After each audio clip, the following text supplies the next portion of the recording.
sehat di hari Senin ini yang hujan gerimis. Nggak gerimis ya, hujan banget. Yang mudah-mudahan semua dalam keadaan sehat. Dan sudah siap di depan layar kaca Anda karena ada saya Kak Rose siap menemani Anda di acara Rumpi Rose Secret Wow. Hari ini ditemani oleh Daniel Ijo-Ijo di pojok sana dan tentunya juga sudah hadir beberapa bintang tamu yang akan berbagi ceritanya. Yang pertama kita mengundang seorang psikolog, Mbak Joyce Manurung. Apa kabar? Baik Kak Ros, terima kasih. Kita akan membahas mengenai grooming ya. Ini beranjak dari buku yang ditulis oleh Aurelie Mooremans yang judulnya adalah Broken Strings gitu. Tentang pengalaman di usia 15 tahun itu mengalami manipulasi dalam sebuah hubungan sehingga ya banyak hal yang terjadi, kekerasan dan lain sebagainya. Nanti kita bahas ya supaya kita ini bisa menjadi pengingat gimana caranya menghindari supaya itu tidak terjadi lagi kepada anak-anak kita semua ya. Tapi sebelumnya kita ke pojokan dulu untuk membahas apa sih yang lagi ramai di luar sana yang menjadi perhatian publik, baik itu untuk hal-hal yang datang dari dunia nyata maupun dari dunia maya. Minggu kemarin itu banyak sekali berita ya, aku sampai bingung mau milih yang mana. Tapi ini yang akan kita angkat hari ini karena baru hari ini juga ada reaksi dari manajemennya Denada. Ini artikelnya kita baca dulu. Denada digugat miliaran rupiah karena diduga 24 tahun menelantarkan anak. Nih ya cukup kaget gitu ya. Kalau kita lihat kemarin juga Denada sempat posting ini dari keterangan dari pengacaranya gitu ya. Jadi ini anak bernama Reza, gitu, usianya 24 tahun. Dia cerita bahwa dia itu baru tahu setelah Ibu Emilia Contessa meninggal bahwa dia itu adalah anaknya Denada. Ini kan tadi kalau kata ditelantarkan kita mikirnya kayak dikemanain gitu. Ternyata emang selama 24 tahun itu dia diasuh oleh adik dari Ibu Emilia Contessa. Adik laki-laki dari Ibu Emilia Contessa dan istrinya gitu ya. Nah kalau dari cerita kemarin preskonnya Reza tuh sempat cerita bahwa ada masa dia kayaknya dia hidupnya kayak ya apa sih namanya berjuang sekali gitu. Ada masa dimana dia makan cuma 1 kali sehari. Terus habis gitu dia kuliah hanya sampai semester 4 karena nggak ada biaya. Ada pernah dijanjikan kuliah di Jakarta. Ini yang menjanjikan Denada apa Bu Em apa siapa gitu ya. Tapi nggak terrealisasi. Terus sekarang dia juga kerjanya sebagai penjaga toko dan sempat tinggal juga di di rumah di sebelah rumahnya Ibu Emilia Contessa. Tapi dia bilang itu adalah seperti bekas gudang gitu ya. Nah kemarin juga sebenarnya reaksi pertama dari postingan, kalau kita lihat postingannya Denada adalah foto bersama ibunya Emilia Contessa gitu ya. Karena memang kejadian ini kan muncul berita ini sejak kurang lebih setahun ya setelah Ibu Emilia Contessa meninggal. Nah beberapa jam yang lalu dari manajemennya Denada akhirnya memberikan pernyataannya ini ya, udah panjang, tetapi aku garis bawahi di sini adalah sangat prihatin atas isu publik yang berkembang yang sebenarnya ini adalah ranah keluarga karena bagaimanapun juga semua keluarga memiliki privasi, setiap keluarga punya cerita. Jadi dari statement ini orang jadi menduga-duga. Jadi ini anaknya beneran, anaknya Denada beneran. Kalau bukan anaknya terus, kalau emang anaknya terus bapaknya siapa gitu kan yang menjadi orang bertanya-tanya. Komentar netizen coba kita baca ya. Sekitar tahun 2001 katanya anak ini dititipkan di Banyuwangi. Waktu itu banyak infotainment yang datang tapi dihalang-halangi oleh warga. Tapi sempat ditutup-tutupin sampai akhirnya berita itu hilang dan baru muncul sekarang di usianya yang ke-24 tahun. Saya nulis ini berdasarkan cerita dari warga sekitar lingkungan tempat tinggal Alreza. Silahkan para netizen berkomentar yang baik ya, jangan membuat asumsi yang sifatnya provokatif. Kalau usia 24 tahun berarti dia lahirnya tahun 2002. Aku di mana waktu itu ya? Ya apa ya? Lupa aku. Ya, berikutnya ada lagi komentarnya. Tapi dari komen sebelah nih bocah dititip ke adik ibunya Denada. Dia berkecukupan kok. SMA aja udah bawa mobil, dananya ngalir dari Denada, tapi semenjak ibunya Denada meninggal, mungkin dananya udah nggak ngalir lagi. Nih kalau ini ada beberapa orang yang mengaku dari Banyuwangi yang tahu gitu, yang memberikan komentar-komentar di sela-sela banyak komentar netizen ya. Ada lagi komentar, coba kita baca. Aku mulai curiga kalau aku anaknya Titi DJ ini yang bercanda ya. Tapi ngomong soal tadi itu yang mobil gitu ya. Tadi kita browsing kita nemu ini akun Facebook yang kita duga ini adalah punyanya Reza karena ada foto-fotonya. Ini kalau kita lihat. Ini ada fotonya dia sama mobil merah, tulisannya Reza Rosano mobilnya gitu. Maka ini mungkin yang dimaksud oleh tadi netizen itu ya. Coba kita baca komentar netizen yang lainnya, coba. Ya tuh netizen mendengar berita ini ya, selain kepo siapa bapaknya gitu ya. Mereka juga ikutan ini komentar yang gini ya. Oh ini, Lah jika iya kenapa nggak gugat ke bapaknya? Ini juga menjadi perhatian atau pertanyaan netizen. Yang berikutnya, jangan-jangan gue anaknya Raffi Ahmad meski gue sama Raffi masih tuan gue.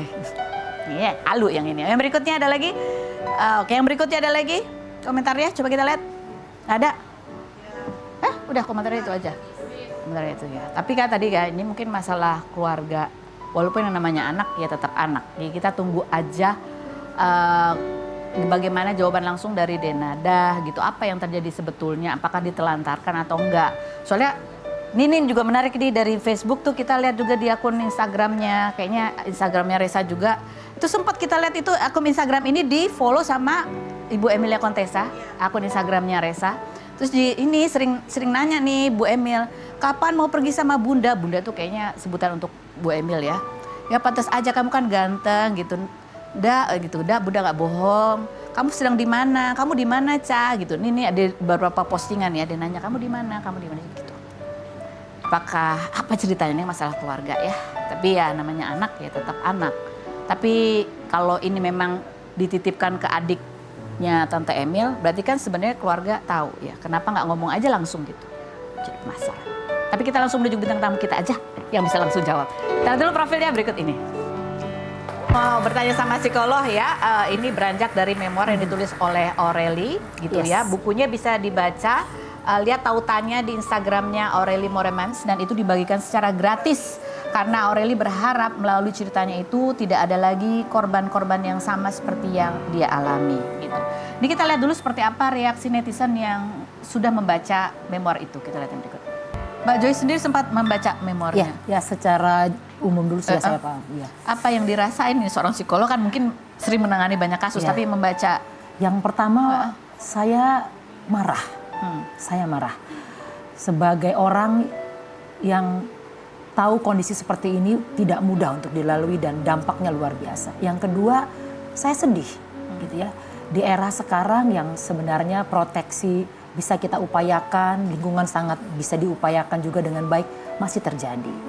Namun satu sisi saya melihat satu pencerahan ya, bahwa kehidupannya membaik.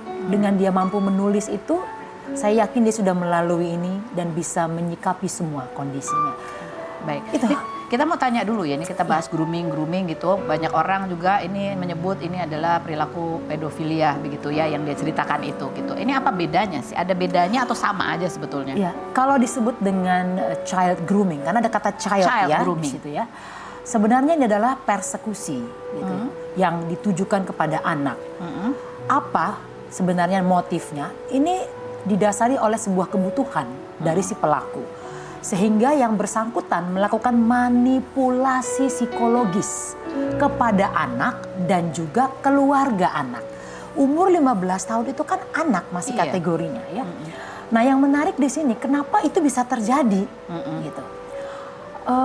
Kita harus tahu bahwa pelaku ini sudah melakukan sebuah situasi atau kondisi yang direncanakan. Jadi perilaku ini terencana, sistematis, dan yang paling penting sifatnya itu insidious. Insidious apa? Kalau kita sederhanakan itu ada licik-liciknya gitu. Tersembunyi, terselubung dengan menggunakan cara-cara yang wajar. Memberikan perhatian, perlindungan, bantuan apapun itu. Sehingga bagi keluarga anak dan anak itu adalah sebuah bentuk yang positif gitu. Interaksi yang normal. Kemudian bentuk sesuatu yang sifatnya mendukung kedekatan emosi. Sehingga membentuk rasa nyaman dan aman pada anak. Jadi anak dan keluarga tidak menunjukkan sebuah prediksi bahwa ini akan muncul gelagat-gelagat kejahatan. Apalagi sudah masuk kriminalitas dong ini tentunya. Nah kalau itu sudah terjadi maka si pelaku mendapatkan dua hal. Yang pertama kepercayaan dari anak dan keluarganya. Yang kedua adalah kontrol atau kendali. Dia punya akses pada anak, dia punya otoritas pada anak. Contoh, dia bisa berdekatan sekapanpun dengan anak, bisa ngajak main, ngajak pergi, mendampingi, bahkan bisa menyentuh fisik anak, misalnya mencium, memeluk dan sebagainya. Karena dimanipulasi bukan cuma anak, tetapi juga keluarganya. Kalau boleh tahu nih, seperti apa sih yang biasanya itu ditarget oleh korban itu ada nggak tuh ciri-cirinya? Umumnya ya, ini umumnya. anak-anak yang memang berasal dari pola asuh yang saya sebut saja tanda kutip buruk gitu ya. Sehingga anak-anak ini merasa misalnya kesepian atau terabaikan atau rendah diri, tidak bernilai. Sehingga si pelaku tahu dia harus melakukan apa untuk memenuhi kebutuhan tadi. Dia memberikan perhatian, dukungan emosional sehingga anak itu merasa ada yang merhatiin. Ada yang memberikan perlindungan. Jangan salah, pelaku umumnya akan menciptakan sebuah mekanisme isolasi pada anak. Jadi dia akan menciptakan sebuah pemahaman we versus them. Kami melawan mereka. Mereka siapa? Orang-orang terdekat anak, support system dari anak. Sehingga anak merasa nggak ada yang support dia selain si pelaku. Apalagi kalau misalnya di usia-usia di mana memasuki masa pubertas gitu ya. Kan kadang-kadang lagi pencarian identitas. Betul. Itu biasanya juga kebanyakan lagi ngerasa insecure terhadap bentuk tubuhnya yang mulai berubah. Itu boleh jadi atau kondisi di rumah. Apakah anak ini memang ada di rumah yang harmonis, ayah ibunya memang hidup dengan kasih gitu ya, menunjukkan perilaku yang tidak kasar. Nah itu barangkali tidak dimiliki oleh anak pada saat itu. Karena anak-anak yang hidup dalam kondisi harmonis, penuh kasih, merasa aman, kemungkinan besar tidak akan mudah termanipulasi. Kalau ciri-ciri pelaku gitu, ada nggak sih yang perlu kita jauhin yang kayak gitu nih? Namanya juga manipulator ya. Manipulator itu tanda kutip nih jago banget mengemas semua. Mulai dari fisiknya, tampilannya, hingga cara bicara. Jadi biasanya pelaku tuh belajar bagaimana cara berkomunikasi yang efektif terhadap si anak itu. Apa sih kata-kata yang dia sukai? Nada bicara seperti apa? Bentuk hadiah-hadiah apa yang menarik buat dia, itu dia pelajari. Jadi terencana, ada surveinya, ada researchnya loh. Apakah ini memang selalu dilakukan oleh orang yang usianya jauh lebih tua gitu? Selalu ya. Jadi kalau ada cowok lebih tua gitu, itu nggak sih yang perlu diwaspadai untuk orang tua ataupun anak gitu ya? Setuju. Karena tadi saya katakan ada kendali, ada kontrol. Nah kalau kendali itu biasanya karena usia lebih tua atau secara status sosial lebih tinggi atau punya popularitas. Ya atau ya uangnya lebih banyak. Pokoknya punya apa ya sumber-sumber powernya lebih besar. Ya sumber-sumber power sehingga itu ada relasi kuasa di situ. Gitu ya. Ini kita lihat ini ada beberapa kata cuplikan yang ditulis oleh Aureli gitu ya. Mungkin kita bisa oke. Kok yang ini sih kalimat-kalimatnya aja? Ada tuh kalimatnya. Oh ini ya, dia mulai mengirimi pesan lucu gitu ya. Terus mulai tertarik ya, tampak dewasa, menawan. Dan di mataku yang 15 tahun, ia seperti cowok paling populer. Hanya saja lebih tua, lebih keras, lebih lucu. Kan dia gitu ya. Dia bilang ya setelah kerja sejak pagi itu selalu nemenin, ya kan. Rasanya menyenangkan, tidak sendirian. Seolah-olah ada yang menemaniku melewati jam-jam panjang. Tapi yang menarik kemudian adalah dia merasa kemudian dengan ini merasa berhutang gitu ya. Ada kayak utang budi. Nah, umumnya pelaku itu akan membuat sebuah tanda kutip kebiasaan lagi nih. Jadi misalnya menyentuh itu dibiasakan Kak Ros. Jadi mencium itu dibiasakan atau menunjukkan misalnya gambar-gambar yang arahnya seksualitas. Supaya anak ini merasa bahwa ini biasa, ya, menormalisasi hal tersebut. Lalu masuk kepada hal-hal yang lebih intimasi gitu ya. Kemudian tadi saya setuju, umumnya pelaku itu akan membangun barikade. Tadi saya katakan dia ada isolasi ya, sehingga dia menempatkan anak itu di situasi sendiri. Nah, jadi dia menempatkan anak itu di situasi sendiri. Seolah-olah dan membuat anak merasa bersalah. Jadi kalau misalnya, ayo kita pergi gitu, dia nggak mau. Kamu itu dosa loh nolak. Kalau aku minta kamu nggak mau. Aku tuh udah nemenin kamu dari pagi sampai malam, masa cuma segini aja kamu nggak mau gitu ya? Betul, ditempatkan di posisi rasa bersalah. Jangan salah, ketika anak merasa bersalah, dia kan tidak merasa secure. Dia insecure, wah saya oleh pelindung saya ditolak nih. Atau saya akan diabaikan, saya dicuekin lagi. Saya sendiri lagi. Supaya saya dilindungi lagi oleh dia, diperhatikan lagi oleh dia, saya harus nurut sama dia. Itu yang ditanamkan dalam waktu cukup panjang. Manipulasi ya. Manipulasi. Kemudian juga ada ancaman-ancaman. Kalau ditolak, si pelaku akan mengancam menyakiti diri sendiri. Ya, gitu. Atau akan membuka hal itu ke publik. atau akan menceritakan itu kepada orang lain. Dan bagi anak di usia itu lagi meniti karir, namanya lagi bagus-bagusnya, ini reputasi itu dihancurkan. Ancaman itu sepertinya bisa terjadi.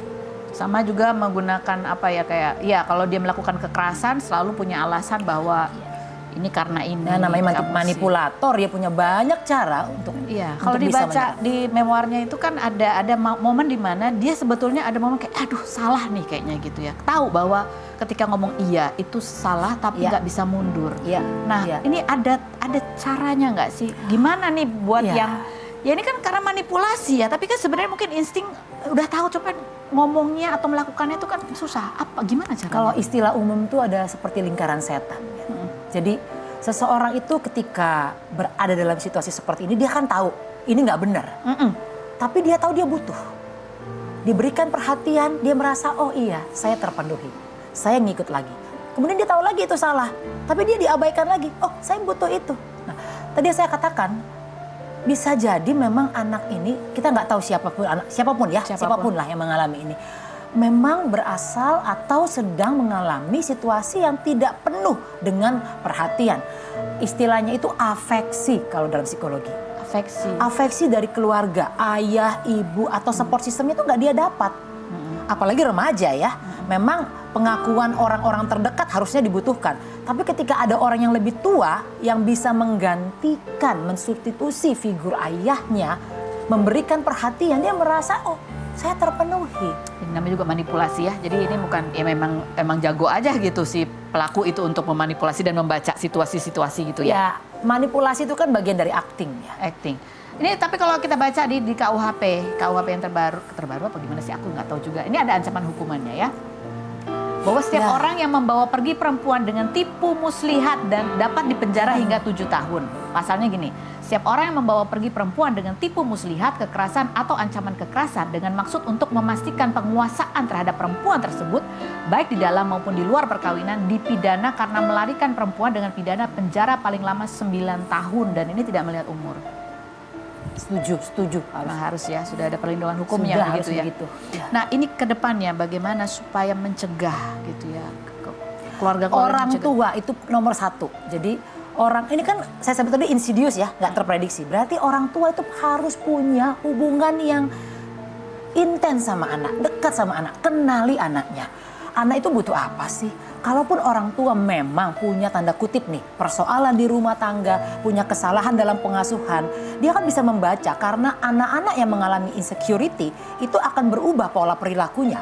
Menjauh dari teman-teman, nggak mau diajak ngomong, menyendiri, sulit tidur dan sebagainya. Dibaca pola-pola itu. Kemudian buka komunikasi terbuka pada anak.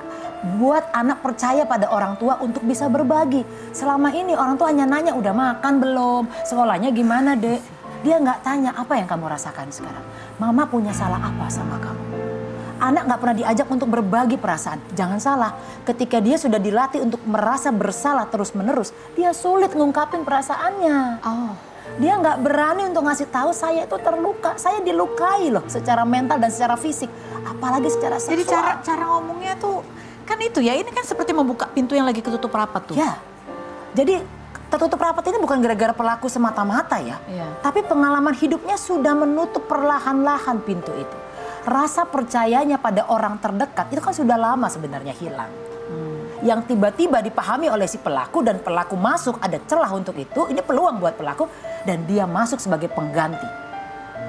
Jadi kalau buat saya kepekaan orang tua membaca situasi ini dan memperbaiki pola interaksi, pola komunikasi. Dan pastinya kalau sudah terjadi pada beberapa anak, orang-orang tua ini bisa membawa pada profesional, dibantu. Bisa dibantu. Jadi Secara emosional. kalau kita merasa Ya. ini kayaknya ada tapi nggak tahu gimana caranya, mungkin bisa minta tolong bantuan Psikolog, terutama psikolog klinis anak atau remaja yang bisa membantu. Oke, baik. Pak Joyce, terima kasih buat Sama-sama. ini walaupun pendek tapi mudah-mudahan ini bisa bermanfaat. Semoga Ya. ini tujuan Aurelie menulis memoirnya itu Ya, betul. bisa tercapai gitu supaya tidak ada lagi anak-anak remaja putri ataupun laki-laki juga yang mengalami grooming ini gitu ya. Berikut ada Vena Melinda, kita lihat dulu profil yang berikut ini. Private Room, kita sudah bersama dengan Vena Melinda. Sebelumnya turut berduka ya Vena atas kehilangan yang baru saja kamu alami gitu ya, almarhum ayah. Papa, Papa, Jimmy. Papa Jimmy. Dan meninggal ini pada saat meninggal kamu juga lagi nggak di Jakarta.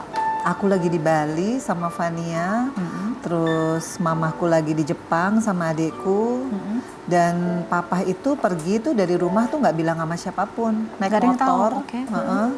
Dia kan emang biasa selalu pijet sehat ya, karena usia sudah 70. Kalau tahun ini masih ada 74. Jadi dia naik motor, katanya pembantu yang di rumah.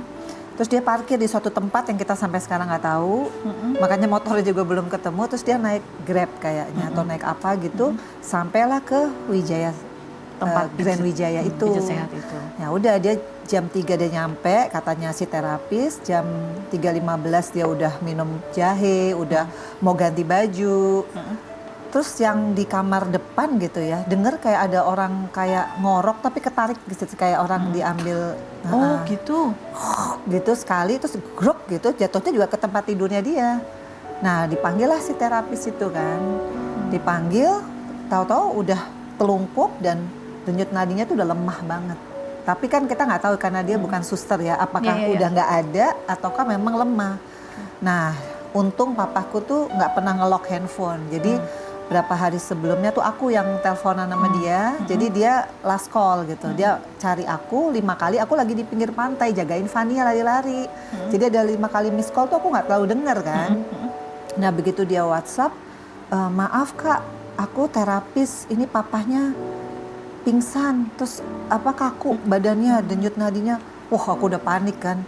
Lah saya bisa apa? Aku bilang gitu. Coba mbak panggil ambulans. Aku bilang gitu. Dia panggil ambulans, tapi kayaknya sih nggak ketolong ya, karena ambulansnya 1 jam baru datang. Ya, jadi aku tuh kayak orang teriak-teriak di pinggir pantai sama Fania, sampai Fania nggak mandi. Aku bilang, kita pulang ke hotel. Maksudku aku mau ambil baju, aku mau cari flight paling malam. Tapi tanggal 6 itu kan semua orang liburan, jadi nggak dapat flight. Alhamdulillah aku dapat besoknya tapi siang. Sementara ini kan kalau sakit jantung nggak boleh lebih dari 24 jam. Jadi mau nggak mau aku, ya itulah alhamdulillah Allah itu maha baik. Aku dikasih ada orang yang, jadi dimajuin aku jam 7 pagi. Jadi aku masih bisa ke pemakaman. Ini ada video suasana pemakamannya, kita lihat yang berikut ini.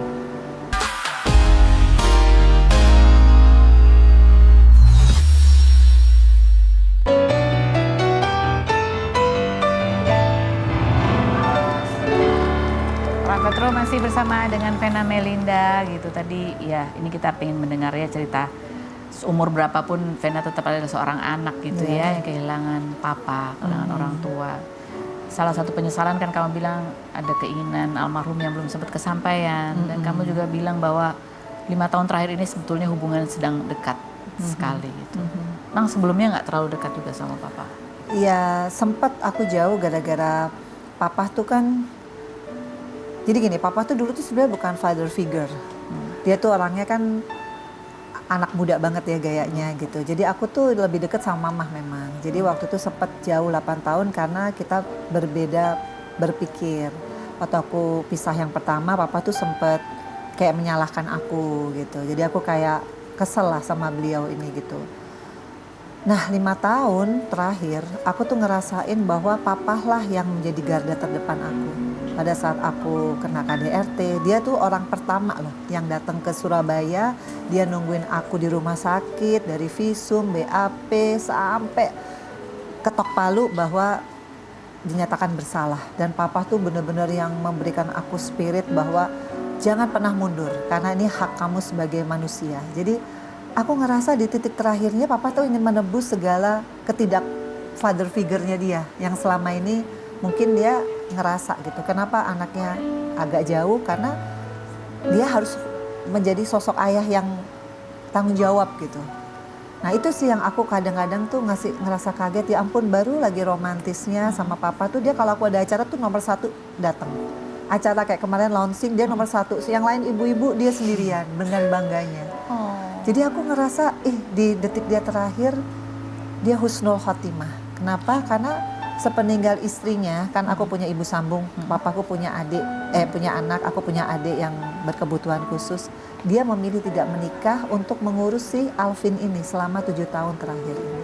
Jadi aku ngerasa dia meninggalkan legacy bahwa dia tuh ayah yang baik, ayah yang bertanggung jawab Karena kan awalnya papa mamaku nikah mereka masih 19 sama 16.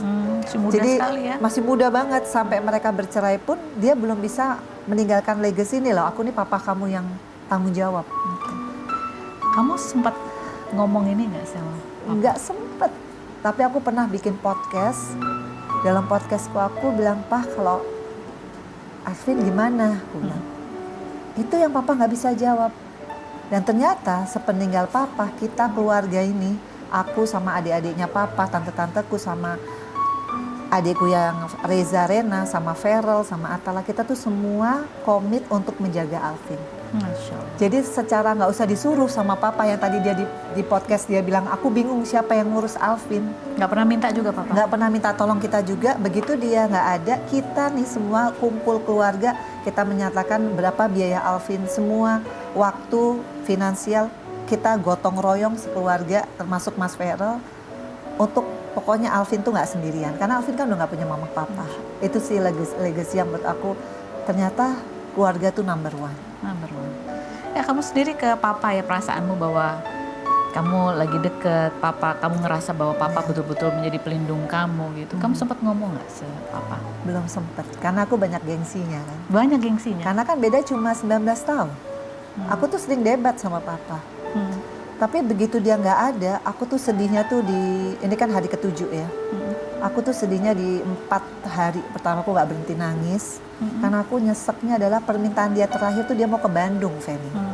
Sekeluarga naik mobil yang ada karaoke-nya. Dia kan suka nyanyi, meskipun suaranya sumbang ya. Tapi kita tuh kangen banget sama gayanya dia yang nyanyi. Dan dia tuh sohibnya Atala banget untuk duet nyanyi lagu-lagu yang kekinian gitu. Jadi aku tuh membatalkan waktu itu gara-gara Fania lomba nyanyi. Jadi pilihan yang sulit kan. Iya. Dan dia tuh ngotot banget di WA keluarga, kok semua pada sok sibuk, kita kan nggak tahu umur berapa, kita malah ngetawain dia karena kok tumben banget dia, baperan banget. Ternyata itu sebetulnya itulah tanda-tanda dia pengen kebersamaan lebih sering. Kita nggak ada yang tahu kan, karena nggak sakit kan. Itu sih yang aku nyesek banget, makanya aku sampai aduh aku guilty feeling banget. Ternyata ya sekarang tinggal mamah ya, kayak tadi mamah. Dia kan ulang tahun udah berkali-kali sebenarnya. Aku ulang tahun dengan geng yang ini, aku sempet-sempetin datang karena aku nggak mau lagi aku kehilangan momentum sama orang tua ya. Itu sih. Vena, terima kasih sudah mau berbagi ceritanya. Nah, kita masih ngobrol lagi sama Vena Melinda. Kita mau ke Dinar Candy dulu. Nih yang punya rumah baru dia. Kok bisa? Kita lihat dulu profilnya berikut ini. Baik, kita sudah bersama dengan Dinar Candy. Duduk di sini langsung untuk menjawab pertanyaanku dengan jujur apa adanya. Apakah pertanyaanku ini jawabannya fitnah atau fakta? Kamu kemarin baru pamer rumah baru. Dan itu diduga menghabiskan biaya 20 miliar. Tapi masih nyicil. Baru dikit lagi nanti lunas. Fitnah atau fakta? Fakta. Nyicil. Iya, Nilainya tapi segitu tapi? 16 tapi isinya itu kosong. Terus kemarin bikin kolam renang segala macam. Wah, ini mah habis 20 lah kata aku gitu. Ini kamu video ini tuh sekalian kode ya. Ini rumahnya masih kosong. Enggak, biar semangat aja karena udah mau lunas kan. Jadi aku videoin karena kalau kemarin aku masih lama gitu kan. Kalau sekarang tahun ini lunas. Berapa tahun ini kamu sampai dari mulai bangun rumah itu sampai udah mau jadi dan mau lunas? 6. Lama ya? 6. Sempat tersendat? Iya. Gara-gara? Biasalah, kasus kan kemarin. Kasus sempat tersendat. Coba seperti apa sih rumahnya, kita lihat yang berikut.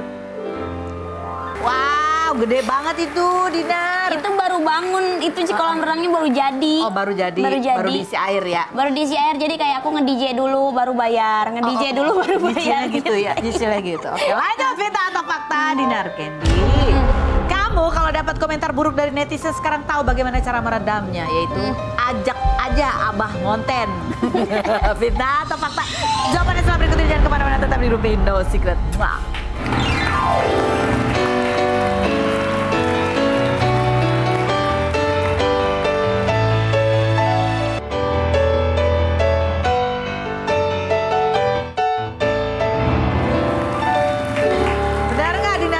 Kamu kalau supaya nggak dikomenin buruk, kamu langsung bikin konten sama bapak kamu. Iya, biar kayak aduh anak soleha, baik sama orang tuanya. Lah emang sama orang tua mah rata-rata kita harus baik kayak gitu. Betul ya. Iyalah. Bapak kamu yang memberi aura positif ya? Iya, aura positif. Terus kan bapak memang apa adanya, jadi masih kayak sifatnya ke kampung-kampungan gitu, masih oke. natural gitu loh, nggak diada-ada. Nih ada anak mengeksploitasi bapaknya nih di Dear Candy. Dinar, Vita atau fakta? Kemarin kamu bikin konten tulisannya namanya hidup kadang jadi korban, kadang jadi pelaku. Itu buat menyindir. Menyindir sesama teman artis yang lagi kena masalah. Fitnah atau fakta? Enggak, kalau itu mah emang di dunia per DJ-DJ-an kayak gitu kan. Kadang-kadang kan kayak teman-teman aku diundang ke sini, kadang-kadang mereka jadi korban, kadang-kadang jadi pelaku kayak gitu. Korban apa, pelaku apa? Ya pecinta-cintaan biasa. Kalau kamu? Udah dua-duanya. Oke, Dinar, silakan kembali ke tengah berkumpul bersama semua bintang tamu lainnya. Namanya juga hidup, Karos. Iya, betul ya. Kali Iya. hidup memang gitu, biasa. Kan yang menggerakkan kita Allah Subhanahu wa taala. Betul. Iya. Baik, kita ada pertanyaan netizen nih. Buat tanya ke psikolog, kenapa sih ada orang yang pernah disakiti, tapi kok dia malah berbuat hal yang sama dengan menyakiti orang? Bukannya harusnya dia tahu rasa sakitnya ya, gitu kan? Misalnya Nggak sengaja. nggak sengaja pernah diselingkuhin, kadang-kadang pernah jadi selingkuhan. Nggak sengaja itu kadang-kadang lebih gaul, Karos tuh. Kita juga Nggak sengaja ya? Nggak sengaja kalau dari pergaulan. Ya, itu ada penjelasan secara psikologisnya Iya, nggak sih? kalau kita lihat manusia itu kan intinya berada dalam situasi yang nyaman ya, equilibrium kerennya gitu. Nah ketika dia berada dalam situasi yang terancam, dia harus cari cara supaya ancaman itu hilang dari dia. Misalnya dia mencari perlindungan atau dia tanda kutip mencari orang-orang yang bisa dia alihkan ancaman itu. Jadi dia pindahkan ancamannya ke orang lain. Maksudnya dalam soal ini menyakiti habis itu Iya, disakiti? dengan cara menyakiti kan orang yang terancam. Nah, kenapa? Dengan dia mengalihkan, dia merasa dia punya kuasa, dia punya sebuah kekuatan. Oh, jadi korban ini bisa jadi pelaku gitu kasarnya ya? Iya, sama seperti perundungan. Iya, seperti bullying ya? Sama. Jadi konsepnya ketika orang sudah merasa terancam, dia harus cari cara. Persoalan cuma satu nih, nggak semua orang itu teredukasi. Dia punya pengalaman yang baik, belajarnya cukup apa enggak. Nah kalau nggak cukup, nggak baik pengalamannya, ya dia cari cara apa yang ada aja. Dia lihat di media sosial, di televisi, di film-film, apapun. Jadi itu seperti survival mode ya, Betul. mode pertahanan dia. Flight or fight. Nah, ini fight. Ini fight. Oke, yang berikutnya. Kalau ada orang yang seneng banget mengunggah kesedihannya berlarut-larut di sosial media, ada yang salah nggak sih dengan orang itu? Dinar, kamu pernah nggak? Ini mah musuh-musuh aku, sedih padahal mah di belakangnya tuh lebih kotor dari aku. Oh. Kayak sedih biar aku orang-orang terus ngebully aku padahal mah dia juga suka nge-DM-in cowok orang kayak gitu-gitu. Aku dilapor-lapor, Dinar tuh dia ngata-ngatain kamu padahal dia juga nge-DM-in suami aku. Oh ya, tapi kan aku nggak viralin. Nanti pansos ke aku biarin aja lah. Inisial. Banyak yang suka ngata-ngatain aku di TikTok. Males aku tuh orang-orang ngata-ngatain aku besok bersih. Oh iya. Oke, padahal dia lebih. Alah. Udah, yang penting maksud tuh kalau hidup tuh apa adanya aja, jangan sedih-sedihan padahal mah kamu juga pemain gitu. Oh. Vena pernah nggak bikin konten sedih-sedihan gitu? Oh. Kayak anak zaman sekarang gitu ya? Enggak lah. Enggak ini. Enggak lah. Kayak Mbak Joyce, apa penjelasannya? Ya karena pertama, ada yang memang ingin menunjukkan atau meminta perhatian dari orang lain. Jadi itu afeksinya yang terpenuhi. Kedua, membangun reputasi baru, branding. Oh, branding yang tersakiti. Ya, cuan ujung-ujungnya, Iya, komersial, endorsement dan sebagainya macam-macam. Endorse bener yang sedih-sedihan padahal udah nggak sedih tapi tetap sedih-sedihan biar dapat endorse. Inisial. Banyak yang kejadian sekarang makanya jadi netizen ngeh harus Tapi itu strategi loh Kak Ros. Strategi ya. Karena sekarang eranya era itu. Jadi dia tahu memanfaatkan sumber daya yang ada di era ini.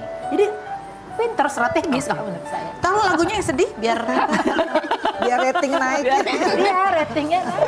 Baik, Mbak Joyce terima kasih banyak sudah hadir. Mbak Vena terima kasih sudah hadir. Dinar terima kasih dan terima kasih buat yang sudah bergabung. Mudah-mudahan ada banyak manfaat dari obrolan kita hari ini ya. Tadi tentang grooming, yaitu adalah bagaimana orang yang lebih dewasa memanipulasi anak-anak atau yang usianya lebih muda tentang ketertarikan, seolah-olah ketertarikan romantis padahal sebenarnya adalah sebuah eksploitasi dan eksploitasi ya dan kekerasan di balik itu.